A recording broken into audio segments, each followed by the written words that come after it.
இங்கே ப்ரூஃப்னு கேட்டிருக்கனால left hand சைடும் right hand சைடும் நான் ப்ரூவ் பண்ணுறேன். ஓகேவா? ஸோ என்னோட கன்வீனியன்ஸ்க்கு ரைட் ஹேண்ட் சைடு வழியாக வரேன். ஓகேவா? So let x is equal to cos தீட்டான்னு எடுத்துப்பேன். காஸ் தீட்டாவை எப்படியும் எடுத்துக்கலாம். எப்படின்னா போத் சைடு காஸ் இன்வர்ஸால் மல்டிப்ளை பண்ணனா அப்போ என்ன கிடைக்கும்? Cos inverse of x is equal to தீட்டான்னு உங்களுக்கு வேல்யூ கிடைக்கும். ஓகேவா? இப்போ theta is equal to cos inverse of எக்ஸ்னு எழுதிக்கலாம். தென் நெக்ஸ்ட் என்ன பண்ண போகிறேன்? அதே விஷயம் தான். ஃபஸ்ட் கொஸ்டினில் பண்ண அதே விஷயம் தான் இப்போ மூவ் பண்ண போகிறேன். Cos inverse of x is equal to இப்போ எக்ஸ் இருக்கிற இடத்துல காசை ஜஸ்ட்டு சப்ஸ்டிட் பண்ண போகிறேன். அப்படி சப்ஸ்டிட் பண்ணனா cos cube theta minus 3 cos theta.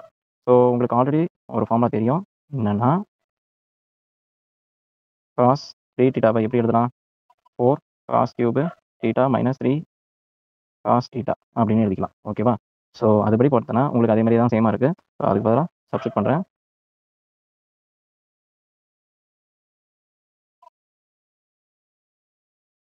Cos inverse of cos 3 theta.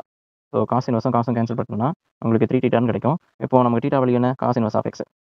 So 3 cos inverse of x உங்களுக்கு ரைட் ஹேண்ட் சைடு கிடச்சிருச்சு. அதாவது லெஃப்ட் ஹேண்ட் சைடு கிடச்சிருச்சு. லெஃப்ட் ஹேண்ட் சைடு என்ன கிடைக்குதுன்னா 3 cos inverse of x. So கிடச்சிருச்சு. So left hand சைடும் right hand சைடும் சேமாக இருக்குது. நாம ப்ரூவ் பண்ணிட்டோம். Hence proved. ஒரே ஒரு விஷயம் மட்டும் மறக்காதீங்க.